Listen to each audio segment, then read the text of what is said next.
Bismillahirrahmanirrahim. How are you aspirants? I hope that you all are fine. Aspirants, एक बात ध्यान में रखिएगा, आइडिया बिगेट्स आइडिया, यानी आइडिया से आइडिया पैदा होता है। शॉर्टकट में कभी भी फायदा नहीं होता। तो अगर आप शॉर्टकट की तरफ जाएंगे तो आप नुकसान उठाएंगे। आप जॉब के रिलेटेड तैयारी जब कर रहे होते हैं तो आपको डिफरेंट सोर्सेज से तैयारी करनी होती है। और ये जो हम वीडियो बनाते हैं, डिफरेंट लोग और दावे करते हैं कि इसी में से सारा पेपर आएगा, तो ये दावे गलत है। पेपर उसमें से नहीं आता, लेकिन आपके आइडियाज जो है वो आपको मिल जाते हैं और आपके कॉन्सेप्ट क्लियर हो जाते हैं। वैसे आप माशाल्लाह एजुकेटेड हैं, अगर किसी किस्म का कोई बहाम होता है तो वो खत्म हो जाता है, नई चीजें मिलती हैं। यहाँ तक आप अगर डेडिकेटेड हैं, कंसिस्टेंट हैं और कमिटेड हैं तो आप इंशाल्लाह एग्जाम पास कर देंगे। ये दावा करना कि इस वीडियो लेक्चर को देखने के बाद आपका पेपर पास हो जाएगा, तो ये लोग गलत करते हैं। मेरा ये कहना है कि अगर आप वीडियो को देखें और अपनी तैयारी भरपूर रखें तो इंशाल्लाह आप कामयाब हो जाएंगे। तो इस वीडियो में हम इंशाल्लाह पहले की वीडियो की तरह आपको मैं ग्रामर के रिलेटेड काम करवाऊंगा, जो इंशाल्लाह आपके कॉन्सेप्ट भी क्लियर करेगा और आपने फर्दर स्टडी करते रहना है। इंशाल्लाह आप कामयाब हो जाएंगे। मैं आपको कभी भी ये नहीं कहूंगा कि इस वीडियो को देखने के बाद आप कामयाब हो जाएंगे, लेकिन इस वीडियो को देखने के बाद आपके कॉन्सेप्ट क्लियर इंशाल्लाह जरूर हो जाएंगे। तो आप मेरे साथ कनेक्टेड रहिएगा। बाकी तमाम टॉपिक्स की वीडियोस इंशाल्लाह आप तक पहुंच जाएंगी। पहले वाली वीडियो अगर फर्स्ट लेक्चर आपने देख लिया दैट्स फाइन, अगर नहीं देखा तो वो भी देखें, आपको फायदा होगा। और भरपूर तैयारी करें, इंशाल्लाह आप कामयाब हो जाएंगे। Let's start with the name of. मैं आपको ट्रिक बताऊंगा, तरीका बताऊंगा कि ग्रामर के रिलेटेड जो है वो क्वेश्चन कैसे सॉल्व करते हैं। तो स्टार्ट करते हैं। सबसे पहले है if we had arrived earlier we should have seen our aunt. तो ये यहाँ पर जो है एक आपसे क्वेश्चन आ सकता है कि आपसे पूछा जाएगा कि ये कौन सा जो है कंडीशनल सेंटेंस है। कंडीशनल सेंटेंस चार हैं।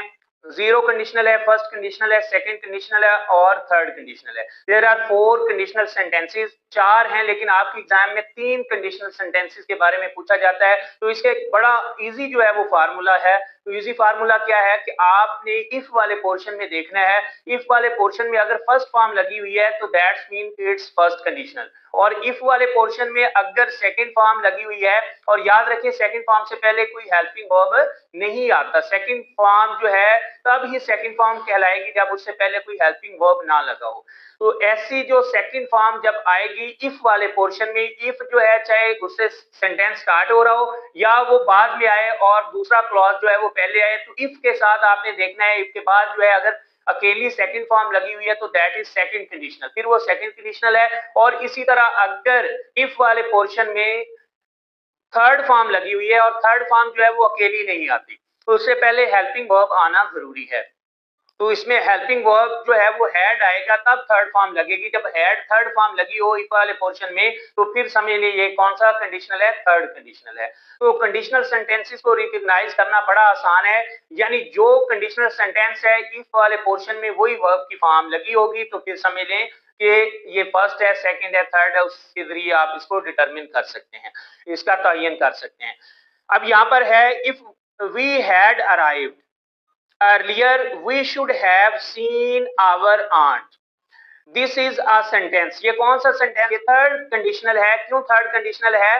क्योंकि इसमें थर्ड फॉर्म यूज हुई है इफ वाले पोर्शन में, और थर्ड फॉर्म से पहले हैज, हैव, हैड आना जरूरी है, वरना वो फिर सेकंड फॉर्म होगी। उसके बाद जो है नेक्स्ट क्वेश्चन है he himself will be our new friend. यहाँ पर जो हिम सेल्फ है जिसपे सेल्फ आ जाए, सेल्व्स आ जाए, प्लूरल के साथ सेल्व्स आता है, सेल्फ आ जाए तो ये कौन सा प्रोनाउन होता है? जिसमें सेल्फ आ जाए ये रिफ्लेक्सिव प्रोनाउन होता है, रिफ्लेक्सिव प्रोनाउन होता है, क्योंकि इसमें उसी की रिफ्लेक्शन होती है। आई है तो मेरी रिफ्लेक्शन जब मैं आईने के सामने जाऊंगा तो मैं खुद ही नजर आऊंगा। I myself, he himself, she herself, they themselves, we ourselves. तो जहां पर सेल्फ या सेल्व्स आ जाए ये रिफ्लेक्सिव प्रोनाउन। अच्छा, उसके बाद जो नेक्स्ट है, अब यहाँ पर रिफ्लेक्सिव प्रोनाउन का अगर कोई ऑप्शन आता है तो आप ठीक कर लेंगे। Mariam finished doing her homework.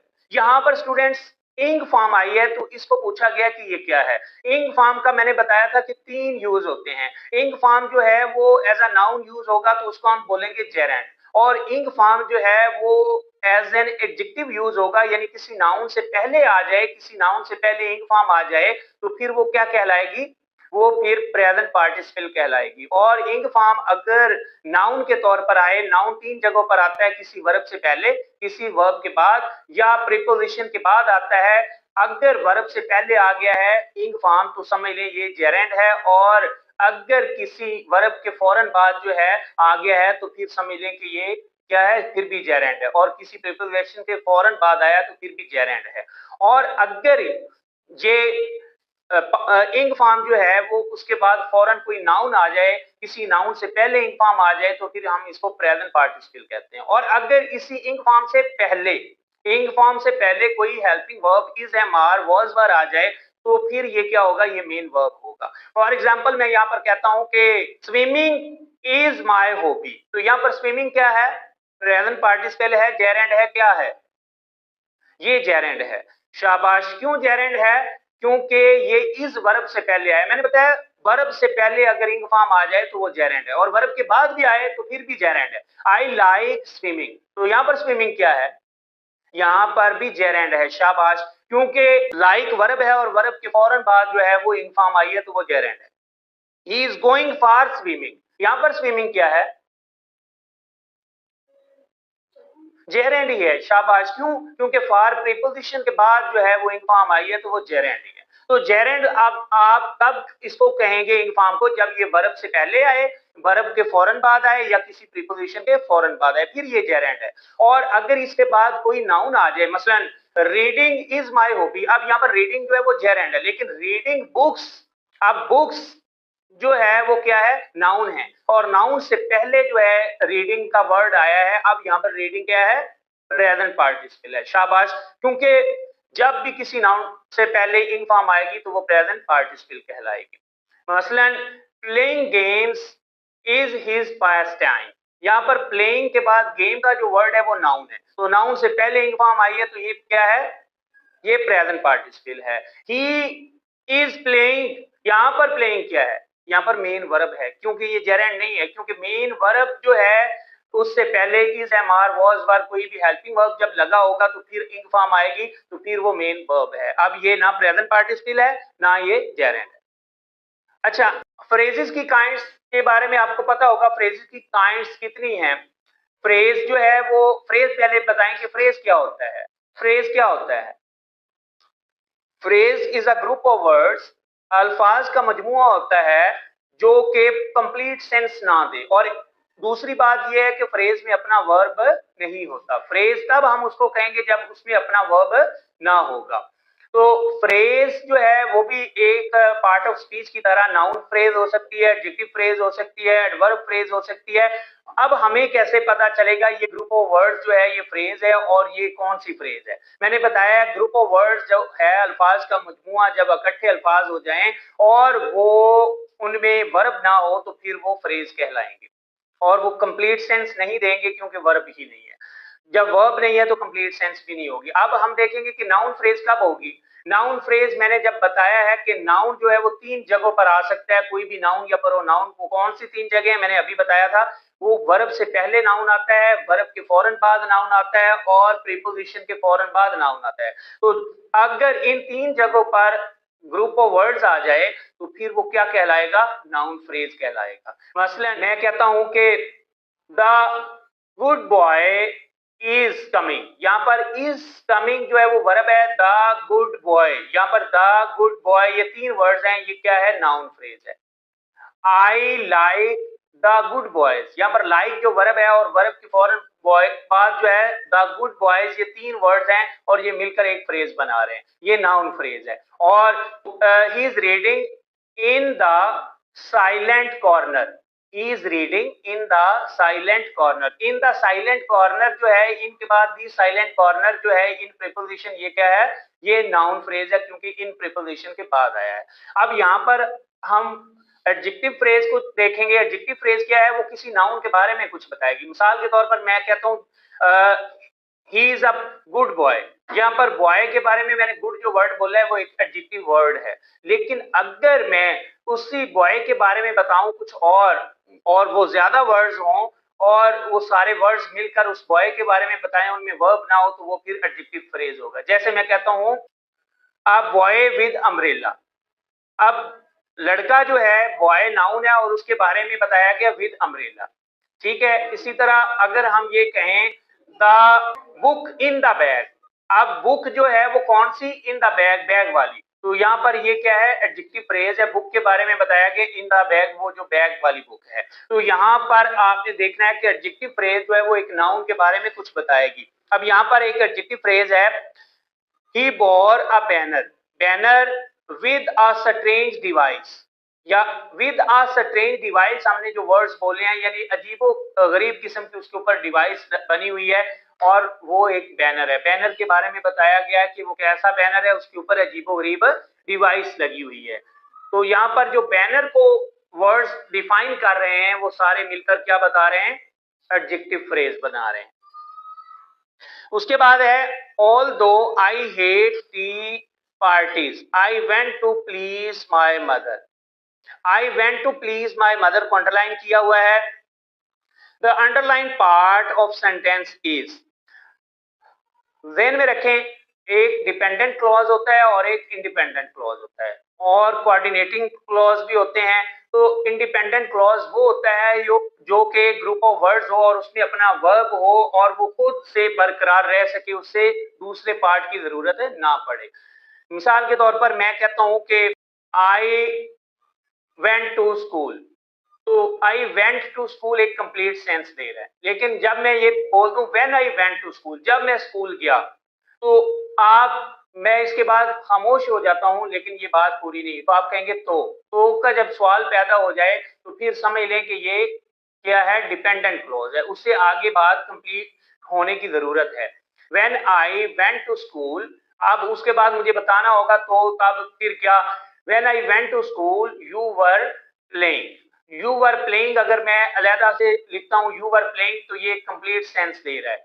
अब ये क्या है, ये मेन क्लॉज है या इंडिपेंडेंट क्लॉज है और जिसके साथ व्हेन लग गया है, व्हेन लग जाए, इफ लग जाए, ऑल्दो लग जाए, बिकॉज लग जाए, ऐसे वर्ड जो है वो वजह बन जाते हैं अगले हिस्से को लाने की। जब अगले हिस्से को लाने की वजह बन जाए ऐसे वर्ड्स, इनको हम बोलते हैं सबऑर्डिनेटिंग कंजंक्शंस। जो सबऑर्डिनेटिंग कंजंक्शंस होती हैं ये एक सेंटेंस को सबऑर्डिनेट, एक क्लॉज को सबऑर्डिनेट बना देती हैं। तो यहाँ पर I went to please my mother, ये कंप्लीट सेंस दे रहा है, ये इंडिपेंडेंट क्लॉज है। ऑप्शन में है independent clause, dependent clause, relative clause, adjective clause. तो I went to please my mother एक कंप्लीट सेंस दे रहा है, ये क्या है, इंडिपेंडेंट क्लॉज है। और इसका डिपेंडेंट क्लॉज क्या है, although I hate tea parties, अगरचे मुझे टी पार्टीज पसंद नहीं है। अब यहाँ पर अगर हम बात खत्म कर दें तो बात कंप्लीट नहीं है, सवाल पैदा होता है तो फिर तो आगे बताया गया है I went to please my mother, ये बात पूरी है। तो ज़हन में रखें जिसमें ऑल्दो आ जाए और इफ आ जाए, व्हेन डब्ल्यू वाले वर्ड्स जो है वो आ जाएं जिस हिस्से में, तो समझ लें कि वो क्या है, वो डिपेंडेंट क्लॉज है। और इंडिपेंडेंट क्लॉज कौन सा होगा, जिसमें ये वर्ड्स ना आए।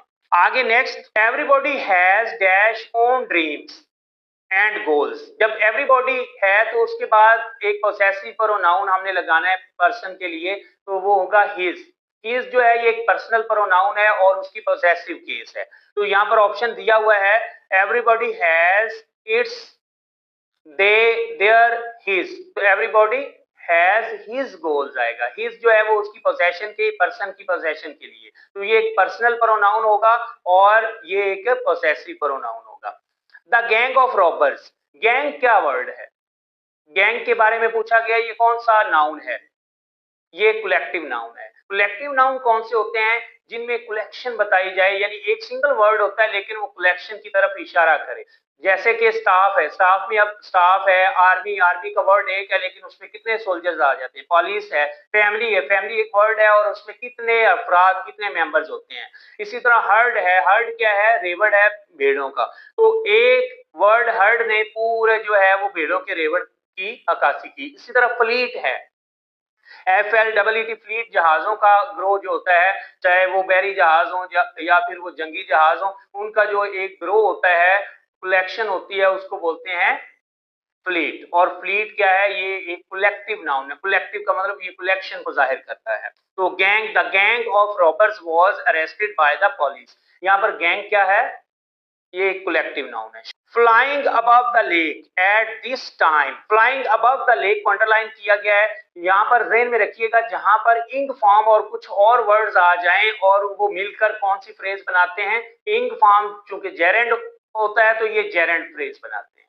इंग फॉर्म के साथ और वर्ड्स मिलकर आ जाएं तो ये क्या होते हैं, जेरेंड फ्रेज होती है, जिसमें शुरू में इंग फॉर्म आए। फ्लाइंग अबव द लेक, तो इंग फॉर्म है तो ये जेरेंड फ्रेज है।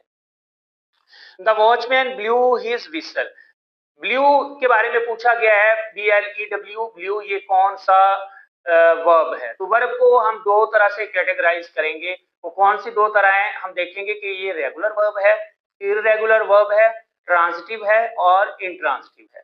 तो इस तरह सवाल पूछा जा सकता है। तो एक वर्ब दोनों हो सकता है, ट्रांजिटिव इंट्रांजिटिव में से भी हो सकता है, या फिर वो रेगुलर और इररेगुलर में से भी उसकी एक काइंड जो है वो हो सकती है। रेगुलर वर्ब्स कौन से होते हैं, जिनकी सेकंड और थर्ड फॉर्म जो है वो ईडी पर खत्म हो, जैसे प्ले, प्लेड, प्लेड। तो यहाँ पर प्लेड क्या है, वो रेगुलर वर्ब है। और ये ट्रांजिटिव है या इंट्रांजिटिव, ये भी हम बता सकते हैं।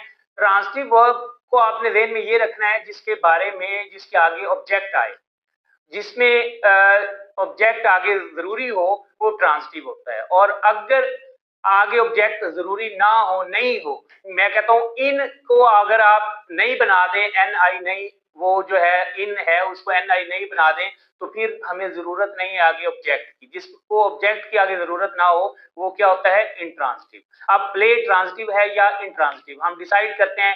ही प्लेज, तो व्हाट का अगर क्वेश्चन पैदा होता है, ही प्लेज आगे ऑब्जेक्ट बताना है, व्हाट क्या, ही प्लेज क्रिकेट, हॉकी, आगे हम व्हाट का आंसर दे सकते हैं। लेकिन व्हाट की बात हो रही है, वेयर, व्हेन की बात नहीं हो रही।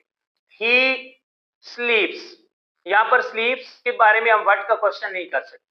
हाउ का क्वेश्चन कर सकते हैं कि कैसे सोता है, व्हेन कब सोता है, लेकिन हम ये नहीं कह सकते व्हाट। अगर व्हाट का क्वेश्चन किया भी जाए तो उसका जवाब वही आएगा, he plays, sorry he sleeps. तो क्वेश्चन किया गया है बट, उसका जवाब होगा ही स्लीप्स, ना कि हाँ ये सवाल किया जाए व्हेन ही स्लीप्स तो हम बताएंगे in the evening, where he sleeps तो हम बताएंगे ऑन द बेड। तो इस तरह हम बता सकते हैं, वरना हम ये नहीं बता सकते। तो ट्रांजिटिव वर्ब्स कौन से होंगे, जिनके आगे ऑब्जेक्ट आना जरूरी हो, और इन ट्रांजिटिव वर्ब्स वो होंगे जिनके आगे ऑब्जेक्ट आना जरूरी ना हो। उसके बाद है this is the boy who stood first in the class. यहाँ पर हु जो है वो क्या है, ज़हन में रख लें, W वाले जो वर्ड्स हैं, who, when, where, why, what वाले जो है, अगर शुरू में आ जाएं तो इंटरोगेटिव प्रोनाउन होते हैं, और अगर दरमियान में आए सेंटेंस के तो फिर ये रिलेटिव, क्योंकि दो सेंटेंसेस को आपस में जोड़ रहे हैं, रिलेशन कायम कर रहे हैं, तो ये क्या होंगे, रिलेटिव प्रोनाउन। और रिलेटिव प्रोनाउंस कंजंक्शन का काम करते हैं, यानी दो पार्ट्स को आपस में जोड़ते हैं। आगे नेक्स्ट है, if they are busy people they will miss the news. तो ये कौन सा कंडीशनल है, अभी हमने डिसाइड किया था कि कंडीशनल सेंटेंस को कैसे देखेंगे। हम इफ वाले पोर्शन में वर्ब की फॉर्म देखेंगे, तो यहाँ पर इफ दे आर जो है वो फर्स्ट फॉर्म है, तो ये फर्स्ट कंडीशनल है, हम इसको बता सकते हैं कि ये फर्स्ट कंडीशनल सेंटेंस। उसके बाद नेक्स्ट जो है, because he was late he missed the first period. अब यहाँ पर बिकॉज ही वॉज लेट को अंडरलाइन किया हुआ है, तो मैंने अभी बताया था because, when, why, if, although, इस तरह के अब अगर वर्ड्स आएंगे तो उनको हम क्या कहेंगे, वो बात को अधूरा कर देंगे। और जब अधूरा बात को कर देंगे जिसमें तो का क्वेश्चन पैदा हो, तो फिर उसको हम क्या बोलेंगे, सबऑर्डिनेटिंग क्लॉज बोलेंगे। बिकॉज ही वॉज लेट, क्योंकि उससे देर होगी, तो फिर आगे सवाल पैदा होता है, तो फिर का आगे जवाब दिया हुआ है, ही मिस्ड द फर्स्ट पीरियड, उसने फर्स्ट पीरियड मिस कर दिया। ही मिस्ड द फर्स्ट पीरियड, ये बात पूरी है, ये इंडिपेंडेंट क्लॉज है। और बिकॉज ही वॉज लेट, ये क्या है, ये डिपेंडेंट क्लॉज है। Our job is to keep the audience happy. Audience क्या है, ऑडियंस कौन सा नाउन है, ऑडियंस चूंकि बहुत से लोग ऑडियंस में आते हैं, तो ये कलेक्टिव नाउन है। Anyone can get his name, यहाँ पर हिज जो है ये कौन सा प्रोनाउन है। मैंने बताया है कि हीज जो है ये पर्सन के लिए है और ये पोसेसिव प्रोनाउन है, पोसेशन को भी जाहिर कर रहा है। ये पर्सनल प्रोनाउन है और पोसेसिव प्रोनाउन है, पोसेसिव उसकी केस है। आपसे सेंटेंस की काइंड जो है वो पूछी जा सकती है। तो सेंटेंस की जो काइंड्स है हम दो तरह इसको कैटेगराइज करते हैं, इसके स्ट्रक्चर के लिहाज से और इसके फंक्शन के लिहाज से। स्ट्रक्चर के लिहाज से सेंटेंस की काइंड कौन कौन सी हैं? सिंपल है, कंपाउंड है, कॉम्प्लेक्स है और कंपाउंड कॉम्प्लेक्स है। जबकि आपके एग्जाम में सिंपल, कंपाउंड और कॉम्प्लेक्स के रिलेटेड जो है वो क्वेश्चन पूछे जाते हैं। तो इन तीनों को हम डिस्कस कर लेते हैं। सिंपल सेंटेंस कौन सा होता है? सिंपल सेंटेंस ऐसा सेंटेंस होता है, बड़ा सिंपल सा उसका फार्मूला उसको रिकॉग्नाइज करने का, जिसमें वर्ब एरिया जो है वो एक जगह पर आए। यानी उसमें अगर वर्ब यूज हुआ है उस एक जगह पर हो, चाहे वो 2 या 3 हेल्पिंग वर्ब के साथ हुए हैं, लेकिन एक जगह पर हो, आगे कंजंक्शन लगा के दोबारा ना हो, तो फिर वो सिंपल है, चाहे वो कितना मर्जी लेंथी सेंटेंस हो। For example, he has been sleeping since morning to take rest. यहाँ पर ही हैज बीन स्लीपिंग ये वर्ब है और इसमें ये एक जगह पर वर्ब है। आगे सिंस मॉर्निंग ये प्रीपोजिशन है, सिंस जो है और मॉर्निंग, और आगे फिर टू टेक रेस्ट, टू के बाद जो फर्स्ट फॉर्म होती है वो वर्ब नहीं होता, वो इन्फिनेटिव होता है। तो इसमें एक जगह पर वर्ब आया है, हैज बीन स्लीपिंग। तो ये क्या है? सिंपल सेंटेंस है। लेकिन अगर सेंटेंस में कंजंक्शन लगी हो और दो जगह पर या दो से ज्यादा जगहों पर जो है वो वर्ब यूज हुए हों, तो फिर वो सिंपल नहीं होगा, वो या कंपाउंड होगा या कॉम्प्लेक्स होगा। अब हमें कैसे पता चलेगा कि वो कंपाउंड है या कॉम्प्लेक्स है? तो इसका भी बड़ा आसान सा फार्मूला है। जैसा कि मैंने आपको बताया था कि अगर ऐसी कंजंक्शन लगी हो जो सेंटेंस को सबऑर्डिनेट बना देती है, यानी उनमें तो का जो है वो क्वेश्चन पैदा हो, तो ऐसी कंजंक्शन अगर लगी हो तो फिर वो कॉम्प्लेक्स सेंटेंस है। जैसे बिकॉज ही वॉज हैप्पी, आगे अगर मैं खामोश हो जाता हूँ तो ये बात कंप्लीट नहीं है। Because he was happy he distributed candies, तो यहाँ पर अगर हम ये देखें तो ये क्या है? ये एक कॉम्प्लेक्स सेंटेंस है। और अगर सेंटेंस के दो पार्ट्स जो है वो अलग-अलग लिखे जा सकें, यानी उनमें तो का क्वेश्चन पैदा ना हो, तो फिर समझ लें कि वो कंपाउंड सेंटेंस है। For example, my brother went to Lahore and I stayed at home. यहाँ पर my brother went to Lahore and I stayed at home, आप इन दोनों को सेपरेट लिख सकते हैं, इसमें तो का क्वेश्चन पैदा नहीं होता। तो का क्वेश्चन कब पैदा होगा? जब सबऑर्डिनेटिंग कंजंक्शंस लगी होंगी। सबऑर्डिनेटिंग कंजंक्शंस कौन कौन सी होती हैं? बिकॉज होता है, इफ होता है, व्हेन होता है और डब्ल्यू एच वाले जितने वर्ड्स हैं, अगर दरमियान में आए ये रिलेटिव प्रोनाउंस होते हैं और सबऑर्डिनेटिंग कंजंक्शंस का काम करते हैं, दैट वगैरह। अब आपको सिंपल सेंटेंस, कंपाउंड सेंटेंस और कॉम्प्लेक्स सेंटेंस में फर्क करना जो है वो आ गया होगा। मतलब सिंपल सेंटेंस वो होगा जिसमें एक जगह पर वर्ब यूज हुआ होगा, और कंपाउंड सेंटेंस वो होगा जिसके दो या दो से ज्यादा बेशक पार्ट्स हों, लेकिन वो सेपरेट लिखे जा सके। ये नहीं है कि दो पार्ट्स होंगे तो वो कंपाउंड है। कॉम्प्लेक्स भी सेंटेंस जो है उसके दो पार्ट्स भी हो सकते हैं, ज्यादा भी हो सकते हैं, लेकिन उसका एक पार्ट ऐसा है जो उसको अधूरा कर देगा, उसमें सबऑर्डिनेटिंग कंजंक्शन लगी होगी, जिससे बात जो है वो कंप्लीट नहीं होगी उस पार्ट की, बाकी पार्ट्स को साथ लिखना जरूरी होगा, तो वो कॉम्प्लेक्स सेंटेंस है। यहाँ पर है, he lost his job because he was often late। तो ये कौन सा सेंटेंस है? he lost his job because he was often late, because he was often late। अब चूंकि वो अमूमन ताखीर से आता था यानी लेट होता था, तो फिर he he lost his job। अब यहाँ पर he lost his job ये कंप्लीट बात है, लेकिन because he was often late को हम सेपरेट नहीं लिख सकते। ये तो हम लिख सकते हैं he lost his job, लेकिन because का वर्ड जो है उसने बात को आगे अधूरा कर दिया। अगला पोर्शन हम सेपरेट नहीं लिख सकते। अब ये कॉम्प्लेक्स सेंटेंस है। They invited us to their home yesterday। अब यहाँ पर जो yesterday वर्ड है ये वर्ब के बारे में बता रहा है, इनवाइटेड, यानी इनवाइट किया, कब किया? यस्टरडे किया। इसका मतलब क्या है? कि ये एडवर्ब है, एडवर्ब जो है वो वर्ब के बारे में बताता है, लेकिन ये एडवर्ब की कौन सी काइंड है, यस्टरडे जो है ये टाइम की है, और अगर किसी जगह पर बुलाया होता तो वो फिर प्लेस होती है, और अगर किसी वजह से बुलाया होता तो फिर वो रीजन होता। आगे क्लॉज की भी काइंड्स जो है वो बिल्कुल उसी तरह होती हैं, जैसे मैंने बताया था फ्रेज जो है वो नाउन फ्रेज हो सकती है, वो एडजेक्टिव फ्रेज हो सकती है, वो एडवर्बियल फ्रेज हो सकती है। इसी तरह अगर हम क्लॉज की बात करें, क्लॉज क्या होता है, ग्रुप ऑफ वर्ड्स होता है जिसमें अपना वर्ब भी हो, और ये भी उसी तरह पार्ट्स जो हैं, जैसे मैंने बताया सबऑर्डिनेटिंग जो क्लॉजेज हैं या कोऑर्डिनेटिंग क्लॉजेज जो हैं, ये भी फंक्शन परफॉर्म कर रहे होते हैं, यानी ये किसी पार्ट्स ऑफ स्पीच का भी काम कर रहे होते हैं साथ। तो हमने ये भी बताना होगा कि क्या ये नाउन क्लॉज है जो सबऑर्डिनेटिंग क्लॉज है, या क्या ये जो है ये एडजेक्टिव क्लॉज है या एडवर्बियल क्लॉज है। तो हमें कैसे पता चलेगा, मैंने वही फार्मूला बताया था, अगर वो सारा जो है क्लॉज वो किसी मेन वर्ब से पहले आया है या मेन वर्ब के फौरन बाद आएगा या प्रीपोजिशन के फौरन बाद आएगा, तो फिर वो क्या होगा, नाउन क्लॉज होगा। अगर वही क्लॉज जो है वो किसी नाउन के बारे में कुछ बात बता रहा हो तो फिर वो क्या होगा, वो फिर एडजेक्टिव क्लॉज होगा, और अगर वो किसी वर्ब के बारे में कुछ बता रहा हो तो फिर वो एडवर्ब क्लॉज होगा या एडवर्बियल क्लॉज होगा। अब यहाँ पर देखें द अम्ब्रेला, यहाँ पर अम्ब्रेला जो है वो एक नाउन है।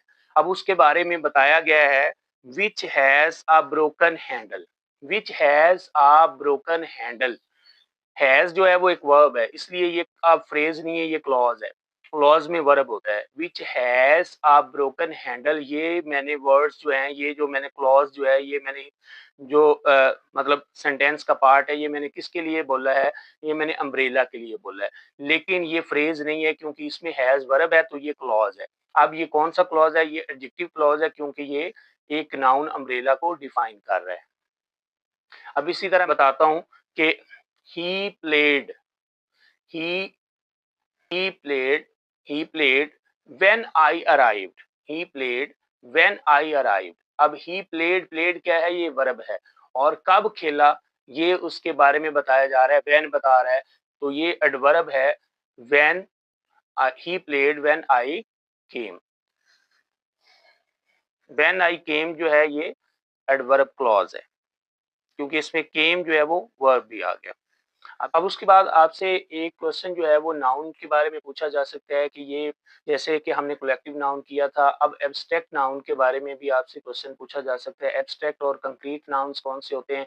एब्स्ट्रैक्ट नाउन वो होता है जिसको हम 5 सेंसेस से किसी तरह परसीव ना कर सके, यानी उसकी कोई फिजिकल जो है वो क्वालिटी ना हो, उसको हम क्या कहते हैं, एब्स्ट्रैक्ट नाउन। और जिसकी कोई भी फिजिकल क्वालिटी हो तो उसको हम क्या बोलते हैं, कंक्रीट नाउन। फॉर एग्जांपल मैं कहता हूं कि लाइफ, अब लाइफ क्या है, लाइफ को हम परसीव कर सकते हैं सिर्फ अपने माइंड से, हम 5 सेंसेस से उसका किसी तरह जो है वो उसको परसीव नहीं कर सकते, उसकी कोई फिजिकल जो है वो क्वांटिटी या क्वालिटी नहीं होगी।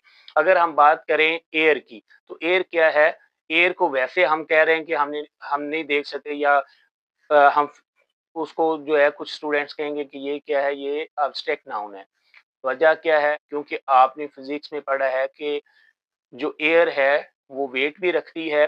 अब ये उसकी एक फिजिकल जो है वो क्वालिटी होगी, और एयर को हम जो है वो फील भी कर सकते हैं, तो इसलिए ये हम 5 सेंसेस के साथ उसको परसीव कर सकते हैं। ये अब एब्स्ट्रैक्ट नाउन नहीं है। ड्रीम क्या है, ड्रीम एक एब्स्ट्रैक्ट नाउन है।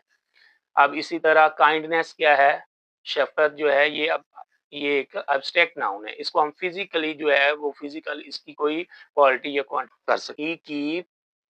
Keep the balls in the basket, अब बॉल को अंडरलाइन किया हुआ है तो बॉल क्या है, ये एक कंक्रीट नाउन है। और इसी तरह रुथलेसनेस है, यानी जुल्म जो है, और टायरनी जो है ये जुल्म है, और इसके अलावा जो है लव है, हेट है, तो इस तरह के जो वर्ड्स हैं वो एब्स्ट्रैक्ट नाउन होंगे क्योंकि उनकी फिजिकल क्वांटिटी या क्वालिटी नहीं होगी। उसके बाद मैंने बताया था कि जो नाउन क्लॉज होते हैं उनका कैसे पता चलेगा, दैट से जो है स्टार्ट होंगे।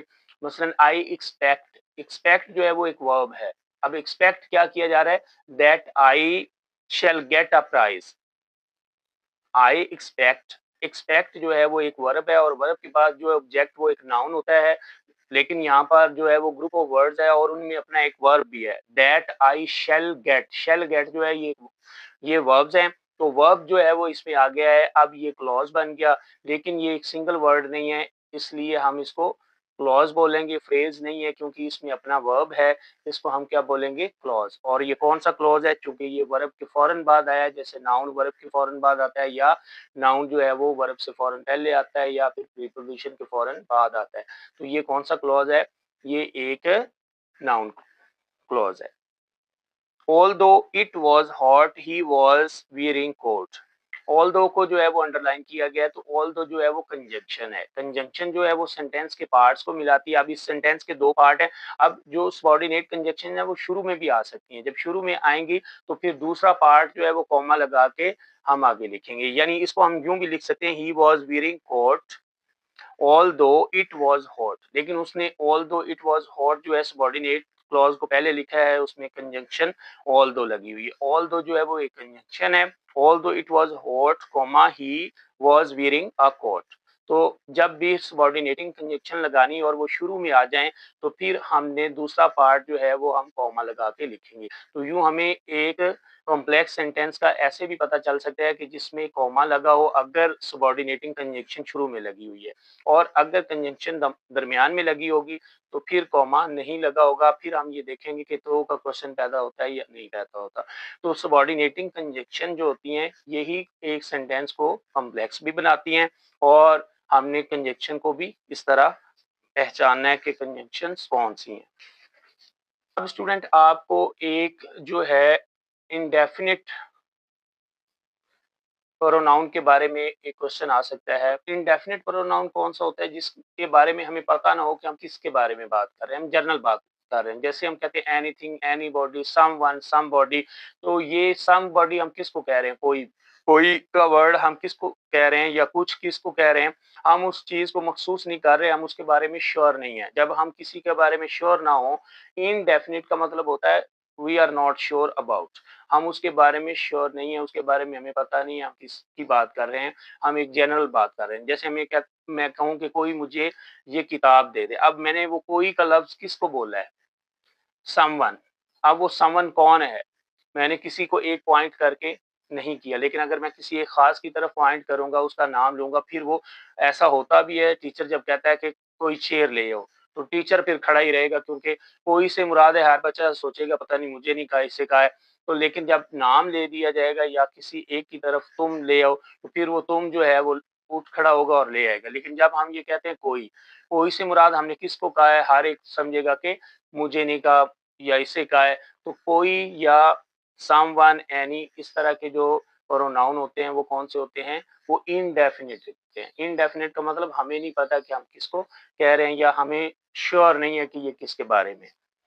उसके बाद प्रीपोजिशनल फ्रेज के बारे में भी आ सकता है। फ्रेजेस की काइंड्स हमने की हुई हैं। इसके अलावा मैंने फ्रेजेस की काइंड्स पर एक जबरदस्त वीडियो बनाई है, आप उसको देख लें तो आपकी फ्रेजेस की काइंड्स के बारे में कोई भी क्वेश्चन आएगा आप वो इजीली कर लेंगे। और इसी तरह प्रोनाउंस की काइंड्स और नाउन की काइंड्स के बारे में भी वीडियोस मौजूद हैं। आप अगर देखना चाहें तो देख सकते हैं, लेकिन हमने यहाँ पर एक क्विक रिवीजन की है, इसलिए आपको मैंने ओवरव्यू दिया ताकि आप जल्दी से तैयारी कर लें। अगर आपके पास टाइम हो तो वीडियोस को जरूर देख लें। कंडीशनल सेंटेंसेस की भी वीडियोस जो है वो मौजूद हैं। आप टाइप्स ऑफ सेंटेंसेस को देखेंगे तो आपको सेंटेंसेस के बारे में आपके कॉन्सेप्ट क्लियर हो जाएंगे कि कौन सी टाइप सेंटेंस की कैसे होती है और हम उसको कैसे रिकॉग्नाइज करेंगे। अब Maria fell over the cat. Fell over, over से ओवर एक प्रीपोजिशन है, प्रीपोजिशन से स्टार्ट हो रहा है, तो ये क्या है? प्रीपोजिशनल फ्रेज है। जब प्रीपोजिशन उसका हेड होगा तो वो प्रीपोजिशनल फ्रेज कहलाएगी। अब यहाँ पर है the principal of this school. अब प्रिंसिपल के बारे में बताया गया ऑफ दिस स्कूल, तो ये क्या है? ऑफ दिस स्कूल, ये फ्रेज है of this school. Of this school में कोई वर्ब नहीं है, ये ग्रुप ऑफ वर्ड्स है, इसलिए इसको हम फ्रेज बोलेंगे। लेकिन ये कौन सी फ्रेज है? प्रिंसिपल के बारे में बताया जा रहा है। प्रिंसिपल एक नाउन है, और नाउन के बारे में जो कुछ बताया जाए वो एडजेक्टिव होता है, तो ये एक एडजेक्टिव फ्रेज है। Principal of this school, principal noun हो गया, ऑफ दिस स्कूल जो है वो उसके बारे में एडजेक्टिव है, और ये एडजेक्टिव फ्रेज होगी। अब इसी तरह समवन एट माय कुकीज, तो समवन जो है वो किसको हम कह रहे हैं? किसी ने मेरी कुकीज खा ली। अब श्योर नहीं है कि कौन है, किसने खाए हैं। जब समवन, जब पता होता कि हम उसका नाम ले देते किसने खाया है। तो अब समवन जो है ये क्या है, इंडेफिनिट प्रोनाउन है। मैंने अभी आपको बताया इंडेफिनिट प्रोनाउंस कौन से होते हैं, जिनके बारे में हमें श्योर ना हो कि ये कौन है या किसके बारे में हम बात कर रहे हैं। वो जनरल हम हर एक को लगता है कि शायद मुझे कहा जा रहा है। उसके बाद आपसे एडवर्ब की काइंड जो है वो पूछी जा सकती है कि एडवर्ब कौन सा है। तो एडवर्ब की काइंड्स मैंने आपको अभी बताई भी हैं कि एडवर्ब ऑफ टाइम हो सकता है जिसमें वक्त व्हेन वगैरह का आ जाए कि कब काम हो रहा है, और काम किस जगह पर हो रहा है तो ये बताया जाएगा कि एडवर्ब ऑफ प्लेस है, और काम क्यों हो रहा है ये एडवर्ब ऑफ रीजन है, और काम किस अंदाज में हो रहा है, ठीक है, स्लोली हो रहा है या फास्ट हो रहा है या फिर ब्यूटीफुली हो रहा है, जैसे भी हो रहा है उसका तरीका जो है वो एडवर्ब ऑफ मैनर कहलाएगा। और अगर वो रिपीटेडली हो रहा है तो फिर उसको बार बार हो रहा है तो उसको हम एडवर्ब ऑफ फ्रीक्वेंसी बोलेंगे। और अगर उसकी डिग्रीज बन जाए सेकंड थर्ड जैसे एडजेक्टिव की बनती हैं, फिर वो एडवर्ब ऑफ डिग्री होगा। इसके अलावा अगर टू के बाद फर्स्ट फॉर्म आती है तो उसको हम क्या बोलते हैं, इन्फिनेटिव बोलते हैं। और उसके अलावा जो है थर्ड फॉर्म जो है वो एज एन एडजेक्टिव आए यानी किसी नाउन से पहले आए तो फिर वो क्या होता है, पास्ट पार्टिसिपल। और अगर इंग फॉर्म किसी नाउन से पहले आए तो वो प्रेजेंट पार्टिसिपल होता है। और इंग फॉर्म के बारे में हमने ये भी पढ़ा है, सीखा है कि इंग फॉर्म जो है वो जेरेंट भी हो सकती है। जेरेंट तब होगी जब ये नाउन का काम करेगी, और मेन वर्ब ये तब होगा जब इससे पहले कोई हेल्पिंग वर्ब होगा। इसके अलावा ए एन और दी का कॉन्सेप्ट भी आ सकता है। आ जो है ये और एन ये क्या है, ये इनडेफिनिट आर्टिकल है, और दी जो है ये डेफिनिट आर्टिकल है। ए एन हम हर उस काउंटेबल चीज के बाद पीछे लगाएंगे जो सिंगल होगा, लेकिन हमने ए कब लगाना है, जब अगला जो वर्ड है जिस नाउन से पहले हम ये लगा रहे हैं वो नाउन कॉन्सोनेंट साउंड से शुरू हो। साउंड को देखना है आपने, आपने स्पेलिंग्स को नहीं देखना। अगर वो वावल साउंड से शुरू हो रहा है तो वावल साउंड से शुरू होगा तो फिर हम एन लगाएंगे अगर वो सिंगुलर है तो। For example this is dash umbrella, तो एन होगा या आ होगा। अम्ब्रेला जो है वो अम्ब्रेला, इसका आसान फार्मूला है, उसी वर्ड को अगर आप उर्दू में लिखें अलिफ मद्दा अलिफ और आइन से अगर वो लिखा जा रहा है तो फिर एन लगाएं, ए एन एन लगा दें। और अगर वो वर्ड जो है वो इनसे नहीं लिखा जा रहा अलिफ मद्दा अलिफ और आइन से तो फिर आ लगाएंगे। जैसे ही has been waiting for me for dash R, अब आर जो है उसमें एच है वो म्यूट है, आर को अगर आप लिखेंगे तो अली मद्दा से लिखा जाएगा तो ये एन आर होगा। इसी तरह ही इज अ यूरोपियन बॉय, तो यहाँ पर यूरोपियन जो वर्ड है वो यू से शुरू हो रहा है, वो एक वावल है, लेकिन साउंड को आप लिखेंगे यूरोपियन तो वो ये से लिखा जाएगा। जब ये से लिखा जाएगा तो फिर वो अली मद्दा अलिफ नहीं है तो हम ए लगाएंगे, हम उससे पहले एन नहीं लगाएंगे। एन आपने कब लगाना है, जब वही लफ्ज जो आगे लिखा हुआ है वो अलिफ मद्दा, उसको उर्दू में लिख के देख ले, अलिफ मद्दा अलिफ और ऐन से अगर लिखा जा रहा है तो फिर आप उससे पहले एन लगाएंगे। और दी कहां पर लगाते हैं, थर्ड डिग्री से पहले हमेशा दी लगता है, और जिसका जिक्र पहले किया हो दोबारा उसका जिक्र आ जाए उस नाउन का तो फिर हम उससे पहले दी लगाते हैं। बाकी दी का कॉन्सेप्ट जो है इसके बारे में ए एंड दी आर्टिकल्स के बारे में मैंने बड़ी डिटेल वीडियो बनाई है, अगर आप वो देख लेंगे तो आपके ये आर्टिकल के बारे में कॉन्सेप्ट क्लियर हो जाएंगे। अब यहाँ पर है a person who acknowledges his mistakes. A person, a person जो है वो नाउन है। अब उसके बारे में वो पर्सन किस तरह का है, हु एक्नॉलेजेस, इसमें एक्नॉलेज जो है वो क्या है, वो वर्ब है। एक्नॉलेजेस, तो ये क्या हो गया, वर्ब आ गया, तो ये फिर फ्रेज नहीं है, ये क्लॉज है। और ये क्लॉज कौन सा है, ये अब एडजेक्टिव क्लॉज होगा क्योंकि ये पर्सन के बारे में बताया जा रहा है। अ पर्सन, पर्सन एक नाउन है। A person who acknowledges his mistakes, तो यहाँ पर हु एक्नॉलेजेस हिज मिस्टेक्स जो है अंडरलाइन है, ये एक पर्सन, एक पर्सन जो है नाउन के बारे में बोला जा रहा है और इसका अपना वर्ब है, इसलिए ये क्लॉज है, ये फ्रेज नहीं है।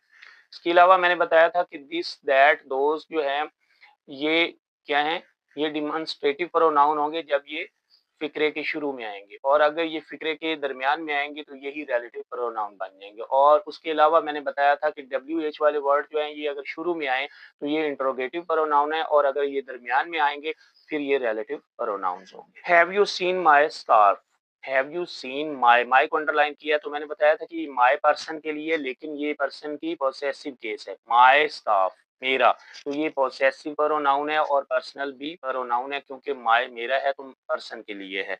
तो यहाँ पर ऑप्शन जो है वो क्या है, ये है पॉसेसिव प्रोनाउन। कहीं ये जो है ये पर्सनल प्रोनाउन भी आ सकता है, अगर पॉसेसिव की ऑप्शन नहीं है तो ये पर्सनल प्रोनाउन भी है।